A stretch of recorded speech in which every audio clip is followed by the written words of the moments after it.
श्री भगवान बोले, मैंने इस अविनाशी योग को सूर्य से कहा था।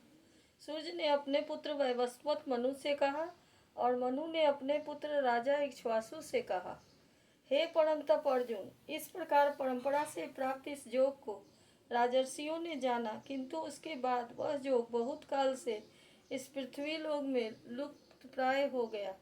तू मेरा भक्त और प्रिय सखा है, इसलिए वह पुरातन योग आज मैंने तुझको कहा है, क्योंकि यह बड़ा ही उत्तम रहस्य है, अर्थात गुप्त रखने योग्य विषय है।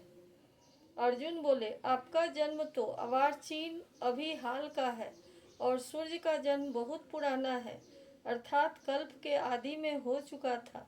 तब मैं इस बात को कैसे समझूं कि आप ही ने कल्प के आदि में सूर्य से यह योग कहा था। श्री भगवान बोले, हे परंतप अर्जुन, मेरे और तेरे बहुत से जन्म हो चुके हैं, उन सब को तू नहीं जानता, किंतु मैं जानता हूँ। मैं अजन्मा और अविनाशी स्वरूप होते हुए भी तथा समस्त प्राणियों का ईश्वर होते हुए भी अपनी प्रकृति को अधीन करके अपनी जोग माया से प्रकट होता हूँ। हे भारत, जब जब धर्म की हानि और अधर्म की वृद्धि होती है, तब तब मैं अपने रूप को रचता हूँ, अर्थात साकार रूप से लोगों के सम्मुख प्रकट होता हूँ। साधु पुरुषों का उद्धार करने के लिए, पाप कर्म करने वालों का विनाश करने के लिए और धर्म की अच्छी तरह स्थापना करने के लिए मैं युग युग में प्रकट हुआ करता हूँ। हे अर्जुन, मेरे जन्म और कर्म दिव्य अर्थात निर्मल और अलौकिक है।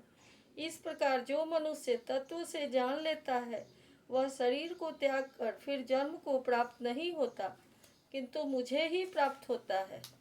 पहले भी जिनके राग, भय और क्रोध सर्वथा नष्ट हो गए थे और जो मुझ में अनन्य प्रेम पूर्वक स्थित रहते थे, ऐसे मेरे आश्रित रहने वाले बहुत से भक्त उपर्युक्त ज्ञान रूप तप से पवित्र होकर मेरे स्वरूप को प्राप्त हो चुके हैं। हे अर्जुन, जो भक्त मुझे जिस प्रकार भजते हैं, मैं भी उसको उसी प्रकार भजता हूँ, क्योंकि सभी मनुष्य सब प्रकार से मेरे ही मार्ग का अनुकरण करते हैं।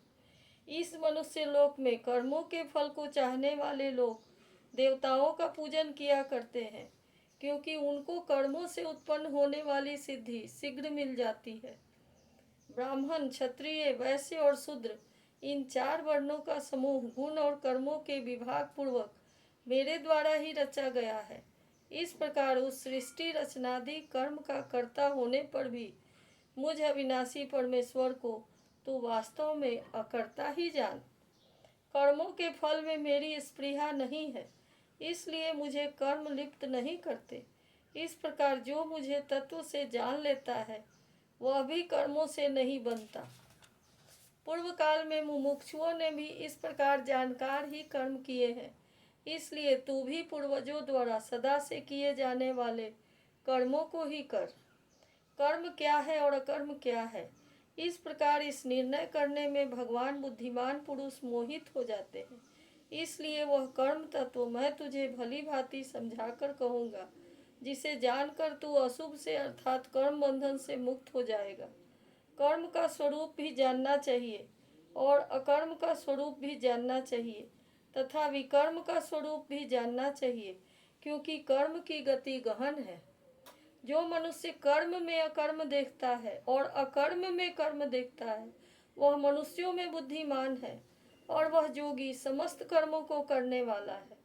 जिसके संपूर्ण शास्त्र सम्मत कर्म बिना कामना और संकल्प के होते हैं तथा जिसके समस्त कर्म ज्ञान रूप अग्नि के द्वारा भस्म हो गए हैं, उस महापुरुष को ज्ञानी जन भी पंडित कहते हैं। जो पुरुष समस्त कर्मों में और उनके फल में आसक्ति का सर्वथा त्याग करके संसार के आश्रय से रहित हो गया है और परमात्मा में नित्य तृप्त है, वह कर्मों में भली भांति बढ़ता हुआ भी वास्तव में कुछ भी नहीं करता। जिसका अंतःकरण और इंद्रियों के सहित शरीर जीता हुआ है और जिसने समस्त भोगों की सामग्री का परित्याग कर लिया है, ऐसा आशा रहित पुरुष केवल शरीर संबंधी कर्म करता हुआ भी पापों को प्राप्त नहीं होता। जो बिना इच्छा के अपने आप प्राप्त हुए पदार्थ में सदा संतुष्ट रहता है, जिसमें ईर्ष्या का सर्वथा अभाव हो गया है, जो हर्ष शोक आदि द्वंद्वों से सर्वथा अतीत हो गया है, ऐसा सिद्धि और असिद्धि में सम रहने वाला कर्मयोगी कर्म करता हुआ भी उनसे नहीं बनता। जिसकी आसक्ति सर्वथा नष्ट हो गई है, जो देहाभिमान और ममता से रहित हो गया है, जिसका निरंतर परमात्मा के ज्ञान में स्थित रहता है, ऐसा केवल यज्ञ संपादन के लिए कर्म करने वाले मनुष्य के संपूर्ण कर्म भली भांति विलीन हो जाते हैं। जिस यज्ञ में अर्पण अर्थात श्रुवा आदि भी ब्रह्म और हवन के लिए किए जाने वाले द्रव्य में ब्रह्म है और ब्रह्म रूप कर्ता के द्वारा ब्रह्म रूप अग्नि में आहुति देना रूप क्रिया भी ब्रह्म है, उस ब्रह्म कर्म में स्थित रहने वाले योगी द्वारा प्राप्त किए जाने योग्य फल भी ब्रह्म है। दूसरे योगी जन देवताओं के पूजन रूप यज्ञ का ही भली भांति अनुष्ठान किया करते हैं और अन्य योगी जन परम ब्रह्म परमात्मा रूप अग्नि में अभेद दर्शन रूप यज्ञ के द्वारा ही आत्म रूप यज्ञ का हवन किया करते हैं।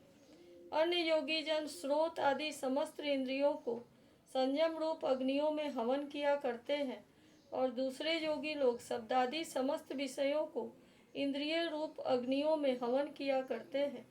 दूसरे योगी जन इंद्रियों की समस्त क्रियाओं को और प्राणों की समस्त क्रियाओं को ज्ञान से प्रकाशित आत्म संयम योग रूप अग्नि में हवन किया करते हैं।